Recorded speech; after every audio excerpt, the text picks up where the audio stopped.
Good morning, happy Monday. Welcome to another edition of Accessible Alpha's Market Update, this time for the week beginning November 4th. Now you may notice something a little bit different. I'm going to try something different. For the sake of time, I'm going to do basically a 1-minute overview of how I feel about the market, some brief analysis, some brief commentary. So if you've got to run and you're listening to the podcast or you're watching on YouTube, you're in and out in about a minute. After that, we will get into the full episode, maybe 15 minutes, maybe 20 minutes, maybe 3.5 hours. It just seems to take me way too long every time I try to do this, but I wanted to get something really quick out to you guys. So here we go, 1 minute. Now, before we get going, please keep in mind, everything I share here is for informational and educational purposes only, clearly not to be construed as investment or trading advice in any way. I just want to be helpful, but take it for what it is. All right, let's get going. 1 minute overview, trading week, November 4th. Here we go. Okay, first things first. We're about 3/4 of the way through the S&P reporting on its Q3 earnings. And so far, earnings growth have surpassed the 4% target for Q3, and they're almost to 5%. I went back, did some analysis, 1990 to present day. The average rate is about 15.6% earnings growth rate year over year. So next year it looks like we could be on target for that. Next up, the Magnificent Seven for the most part is done reporting earnings for Q3. All of them beat on earnings and revenue, but unfortunately there were some pullbacks in the price because of headwinds due to lowering their guidance for 2025. A story coming out of AI is Super Micro. I mean, this was a darling in AI that had a growth rate in stock price that actually surpassed NVIDIA. They're going to report on earnings next week.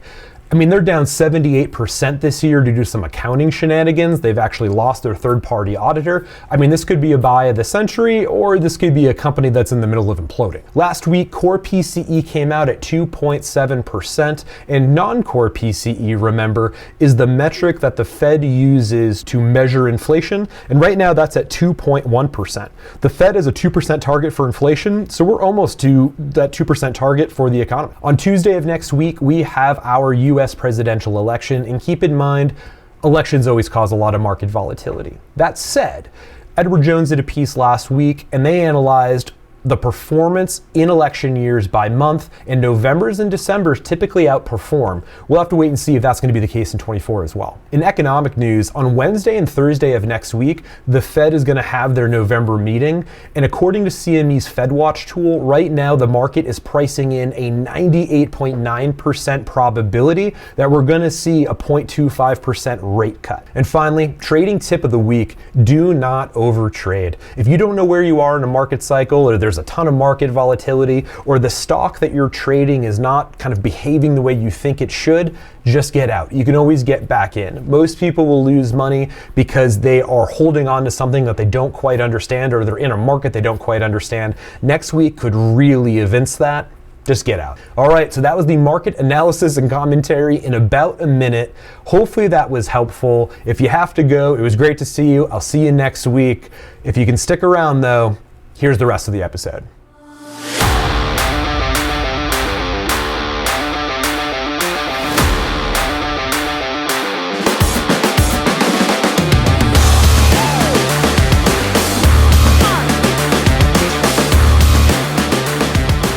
All right, so hopefully that little quick market update was good. Let me know in the comments if you like it. Just something new I'm trying. But let's dive into a bit more analysis as we typically do, a bit more depth. Let's start with market news because there was a ton of it. So S&P earnings almost done for Q3, and really the idea here was, and this is coming from a report Edward Jones did in their market wrap that I thought was really great. Last year we saw about 1% year over year growth in earnings, and right now we're projecting about 9%. I think they said 9.4% for 2024. That is great, but the long-term average, I went back to 1990 and kind of did my own analysis, was about 15.6%. So bad year last year, pretty good year this year, all things considering, with inflation and some of the economic data that was coming out, obviously having higher interest rates. It looks like in next year, most people or most analysts are saying double-digit growth in 2025. But again, to kind of double check that, that's basically on par with the long-term average of 15.6. The Magnificent Seven, for the most part, have completed their reporting of earnings for Q3. All of them beat on revenue and earnings. Unfortunately, most of them had pullbacks in price, and most of this was due to lowering their guidance for 2025. The theme is really unsure about market dynamics, but really CapEx spend, specifically around AI. I think that might be a little bit overblown personally, but we'll have to wait and see exactly what happens with that. I mean, these could be good buys if the price continues to pull back the way that it is, because earnings and revenue are up and the economy seems to be pretty strong on a discretionary basis. Supermicro, by far, is kind of the story that I've been paying attention to, mostly because it's just very interesting. Basically, they are an AI darling in a lot of different ways. They make a lot of the infrastructure and hardware on which AI compute sits. They were up. Their growth rate was actually higher than NVIDIA's, but they are down 78% this year, thanks to a lot of accounting issues, quite frankly. They've already lost two third-party auditors, the last being Ernst & Young, and they're reporting earnings next week. So I read a funny line in one of the analysts' comments that basically said this could be a buy of a lifetime, or this could be a company that's actually in the middle of imploding. I'm certainly not in this stock, but I am interested to see what's going to go on with earnings next week. Last week, core PCE was announced at positive 2.7%. This is clearly coming down, but PCE, you'll remember, is the metric by which the Fed measures inflation. So non-core PCE was at 2.1%, or currently is at 2.1% year over year, and the Fed target is 2%. So we're actually almost to target on inflation, which is good for this bull run that we're kind of in the beginning of. We spoke a couple weeks ago that most bull runs last about 4 or 5 years on average. We're 2 years into this one. The kind of second and third year are the most pivotal years. And with inflation basically being on target, that is a good thing for lining us up for positive growth for 2025. Non-farm payroll came out. These were way down, but we got to keep in mind that these numbers were significantly impacted by 2 hurricanes and the strikes coming out of Boeing. Basically there's 46,000 people that are on strike, and hurricanes Helene and Milton, really about 40 to 70,000 people were affected by that. So the fact that non-farm payrolls had their lowest number in years, there's going to be some revisions that come out based on these anomalous events that are happening in the economy. Finally, unemployment came out at 4.1%.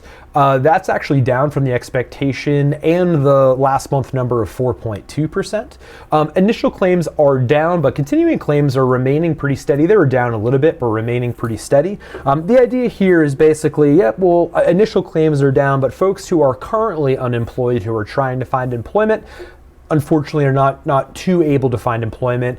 We've been speaking week over week about the cooling labor market. Here's more evidence of that, unfortunately. To dive a bit deeper into the earnings growth, here's what I was talking about. This slide comes out of that Edward Jones market wrap that came out last Friday. Basically, last year we had about 1% EPS growth.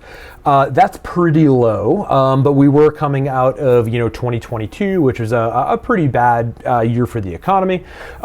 For this year, for Q3, we forecasted about 4%. For Q3, we're about 3/4 of the way through the S&P 500, but right now we're at about 5%. And for the end of the year, 9.4% is the number that Edward Jones calculated for earnings growth. The long run average, going back to 1990, which is a predominantly bullish period. We did have, the dot-com bubble in the 2000s. We did have the global financial crisis in 2008. However, I went back to 1990. I looked at the annual average earnings growth rate, and it's 15.6%. Next year, a lot of the analysts, including Edward Jones, are saying we're going to get double-digit growth. They came in with 14.8%. For earnings growth. But all signs seem to indicate that the economy is looking pretty healthy, both from an economic standpoint, but also from an earnings standpoint. Finally, we were talking about the election at the top of the episode. They always cause a lot of market volatility. So we don't know which way the market's going to go, at least maybe next week with Tuesday's election, but Edward Jones in their market wrap went back to 1952. They took a look at how did Novembers and Decembers do in election years, and come to find out, November was 61% of those months had positive returns, and 83% of the Decembers going back through that time period had positive returns. So it seems like at least as history is telling us, the volatility could be high next week and maybe, the week after as well. But the Novembers and Decembers on balance seem to return positive returns in these election years.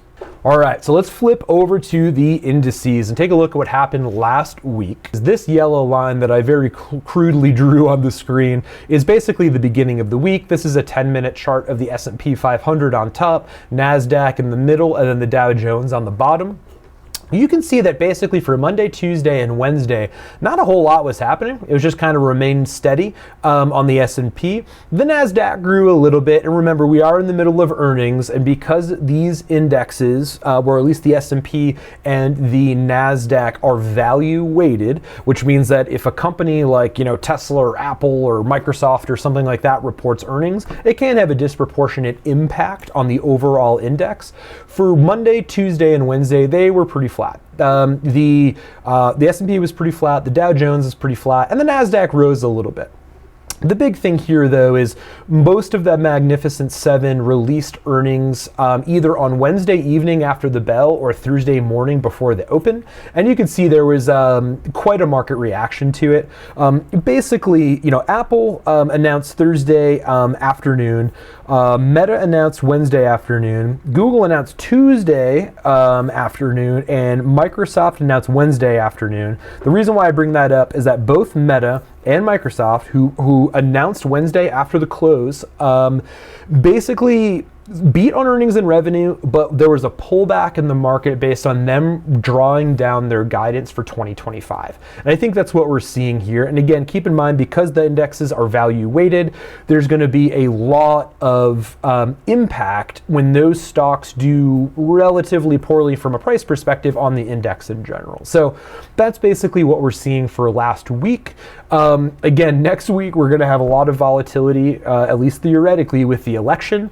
So we'll have to wait and see. But last week, it was an interesting sell-off in a way. For last week, the S&P was down about almost 2%, and the NASDAQ was down about 2% as well. So not a great week for both of those indexes. The Dow also shed some returns as well, but clearly not being as tech heavy, not so much. This could be actually a good sell-off to get into some positions for the end of the year if you're more of a value investor.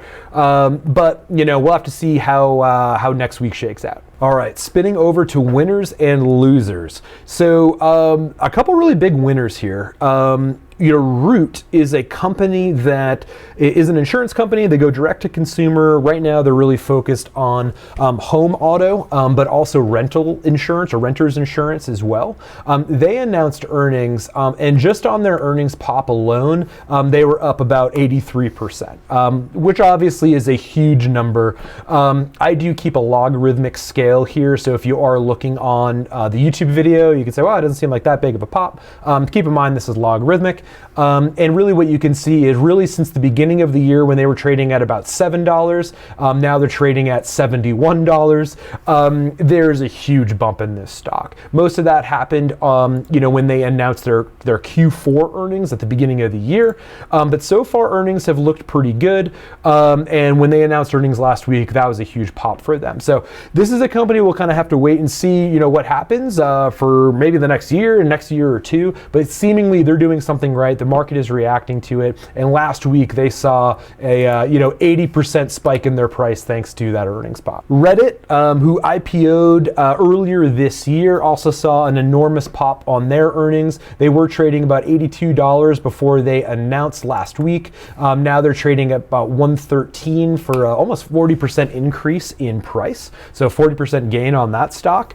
Reddit's obviously been around a long time, but just now being a public company, it'll be really interesting to see how they how this pans out. I'm not in the stock personally, but I kind of like the chart. I do like obviously the brand. I do like what Reddit is and how much scalability it has. We'll have to see things like earnings growth, because we've seen with Twitter, for example, it is really hard to monetize a company like this. But clearly a very bullish sign here. So I'm excited to pay attention to this moving forward. Lastly, I do want to highlight one of the Magnificent Seven. Amazon is one of them that actually saw a price increase. This was mostly due because there was a 19% increase in their business on the cloud side of things and in advertising as well. So not only did they beat in a general sense on revenue and earnings, as did the rest of the Magnificent Seven that have come out so far, but they actually increased in price. They're at a market high now, and to be honest, I really like the chart. So not in it personally, but it is something I'm paying attention to. And with such a positive week last week, and with these bullish kind of tailwinds that are behind the market right now, this could be an interesting trade as we move into and through the last quarter of the year. One I basically wanted to highlight as yellow, not a winner, not a loser, somewhere kind of in the middle, but it is representative of some of the action we're seeing on some of the other larger stocks like Apple and Microsoft, and that's Google. Basically what we saw is when they announced earnings, and this was Tuesday afternoon after the bell, for such a large company to beat on earnings and to beat on revenue is a very bullish and positive thing. But you can see there was this price pullback, and quite a significant one. I mean, around 183 down to the 171 range at about a 6% loss in return. But again, that is because a lot of these firms are lowering guidance. They're claiming that there's a lot of headwinds when it comes to CapEx. I don't know if I buy that completely. They may just be playing this a bit more conservative given the seemingly choppy market that we're in. But given that pullback and the positive revenue that we're seeing, and from my perspective, the bullish tailwinds that we're seeing, I think these could be good buys. So let's pay attention. Let's see how it shakes out for the rest of Q4 and in 2025. But this could be a good entry point for some of these securities. On the loser side of things, I mentioned this. Supermicro Computer is a story I've been paying attention to.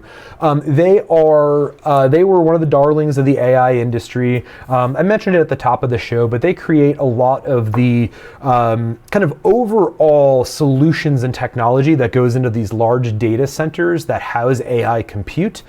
So they actually had a larger price increase from a return perspective than NVIDIA did. But since their March high, they're down over 78%. A lot of that, if not all of that, is due to they've now lost 2 of their third-party auditors that go over their financial statements. That is not a good sign. So, one of the comments I read out of one of the analysts this week, I thought was just a great way to put it, is, this is a company that has clearly figured out a business strategy for AI. They clearly also have some financial and operational issues that they have to work through. And the analyst basically said, this could be a buy of the century at $26 when it was trading at $110 in March, or this could be a company that we're kind of watching implode in front of our eyes. So a lot going on with this firm, but they are announcing their Q3 earnings next week.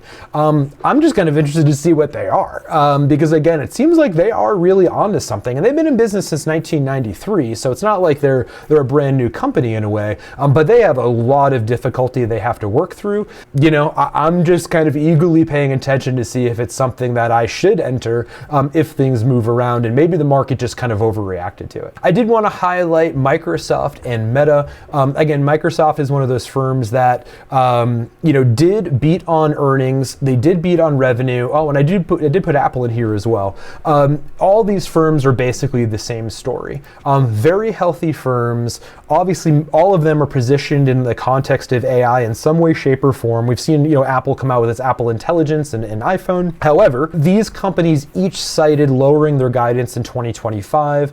A lot of analysts are picking up on the theme of the firms believe that the CapEx pressures that they're going to have to endure, mostly because of these AI technologies, may put a damper on earnings next year. I personally think that's a little too pessimistic, but we'll see how it shakes out for 2025. But again, because of the price retracement that we're seeing, almost all of these kind of to the lower point of their ranges. From a technical perspective, these could be good entries on these very well-known names, very profitable names, and names that frankly drive the markets and the indices in which they reside. All right.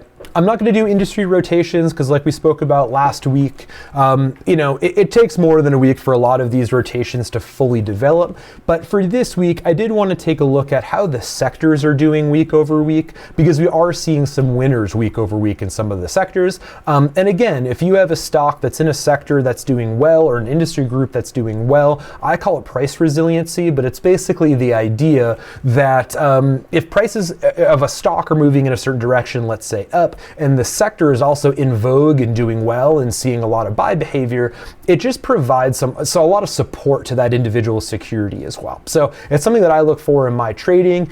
Let's take a look at how some of the sectors are doing. Really, the two winners for last week, and remember, these are the sector spiders. S&P has ETFs that are comprised of stocks in a particular sector. I basically like to cheat and just look at their performance week over week, and it gives me a good idea of what's in vogue and what's not in vogue in the market. So last week, and this has been true for quite a while now, the telecommunication sector is really doing well. We saw about, it says, 1.32 on the S&P. This purple line is the general performance of the S&P as a whole, but positive, a little over 2% on the communication sector last week. Again, I'm using this crude yellow line to indicate the beginning of the week. That's seemingly obviously a good sign for stocks in that group, and it means that it's in favor.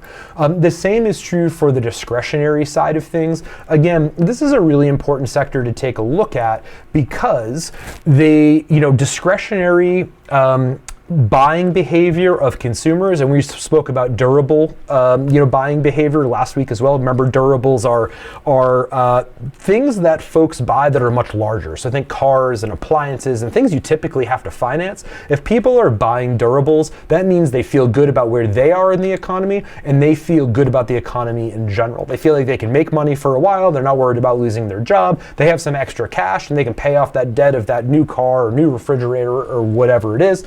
The discretionary side of things is maybe not using credit, but when we see positive advancements in discretionary, it means that the economy, it means it's doing well. It means that folks have extra money, they're spending it on things, and that's a good sign for a bull run. Remember, bull runs last about 4 or 5 years on average. We're 2 years into this one. I'm looking for signs that indicate that this bull run is going to continue, and it's discretionary purchasing like we're seeing in the economy right now. That's a good indicator that leads me to believe that the bull run is going to continue. Sectors that have not been doing well, at least last week, we see utilities way down, over 4% last week, and the same is true with the materials sector. There could be a lot going on that affects this, but when we see investors that are rotating out of materials and rotating out of utilities, it could mean that there's some microstructure problems with these sectors. Yes, we do have the hurricanes. Yes, we do have strikes with Boeing. However, it also could indicate that folks are just a bit more risk on. Investors are wanting to be more aggressive. They're wanting to get out of some of these more defensive, safer sectors that we saw really the past bunch of months so far. Maybe more analysis to be done here, but clearly these sectors are not doing too well last week. And if the bull run continues, I would anticipate they're still going to clearly underperform what's going to happen with the general market if things like discretionary finance, technology, those sectors really do well towards the end of the year. All right, so as we look ahead to next week, two major events are happening, but to be honest, other than that, there's not a whole lot of interesting economic data happening. The two big events, clearly, the first is the US presidential election on Tuesday. As we spoke about at the beginning of the show, when there are elections, historically speaking, there's a lot of market volatility. Now, I've been reading a lot through different analyst reports, and they are saying things like, oh, if Trump wins, X could happen. If Harris wins, Y could happen. Historically speaking, what we see is that there's a lot of volatility kind of on election day and maybe the day after as the market kind of reacts to who's going to take over that seat as the president. But as the administration, kind of comes into power, basically what we find is that there isn't really a correlation between, party and market returns, for example. So I think there could be some near-term volatility, but especially with the healthy economy that we're seeing so far, I'm anticipating some positive performance for the next couple months in the market, almost regardless of who comes into that presidential seat. The second is that on Wednesday and Thursday of next week, the Fed is going to meet in their November meeting, and right now the CME FedWatch tool has a 98.9% chance of a 0.25% rate cut during that meeting. That's great news, especially with all of this other kind of healthy macroeconomic activity that's happening. We were just speaking about discretionary spending, for example, for consumers. Bringing the rate down is only going to help the economy. It's going to boost some of these equity returns theoretically, and maybe bring down some yields in the bond market. Right now, a lot of investors are navigating towards these higher yields in the bond market, A, because the higher yields are there, and B, because it's a bit of flight to quality, a flight to safety from the volatile equity markets that we're seeing. But Jerome Powell has said he's going to do the lower for longer policy. He's not going to aggressively cut rates. He's going to kind of do so over a longer period of time. But if those rates are coming down, that's clearly a good thing. We'll have to wait and see what happens on that Wednesday and Thursday meeting. But right now, the market is pretty confident that we're going to see a 0.25% rate cut. All right. And finally, for trading tip of the week, basically it's don't overtrade. I think a lot of new traders, when they get into trading, they think their P&L, their profit and loss, is a function of how often they trade or how many trades that they place. It's not. Really, what's a function of competing where you can win. So, for example, like next week where we have a rate cut, where we have a presidential election, where we have a lot of volatility, if you're unsure of the market, you're kind of standing on quicksand, or you just really you don't understand where we are in a business cycle, or you don't understand what your security is doing in a business cycle, just get out. You can always get back in. But all I can say is that I've seen time and time again, and I've fallen victim to this myself as well, that you basically place trades because you think you have to, not because you think you can win. So, the quote I have is from, Warren Buffett. I've actually used this quote before in these updates, but it's so important, especially for weeks like we have coming up. He says, quote, "The stock market is a device for transferring money from the impatient to the patient," end quote. Really what he's saying there is that if you're impatient, if you're trying to get ahead of something, but you don't have all the information, or you think you have to trade, you don't. Just get out, sit on the sidelines, wait for things to cool off, wait for things to kind of fall in line. I always think about it from a probability standpoint. When I make a trade, I don't know what's going to happen in the future, but I want as many probabilities from a fundamental standpoint, from an economic standpoint, from a price standpoint, from a technical standpoint. I want every probability I can think of to be in my favor so that I can do well on that trade. So that's about it for this week. Thank you so much again for supporting the show. If you have any comments, as you can see, I'm trying to switch some stuff around based on some feedback that I've received. Please leave a comment on the YouTube channel, or please come over to our Discord. The Discord link is in the description of the video. Basically, it's a place where we can talk throughout the week about trades, about markets, about securities, about news, about whatever you want. There's professional traders in there, there's retail traders in there, there's students, there's allocators, there's investors, all sorts of great folks are in there. Please swing on by, we'd love to have you. And if you're listening on the podcast, rate the podcast. It really helps basically move it up in the algorithm. So hopefully other folks can enjoy Accessible Alpha as well.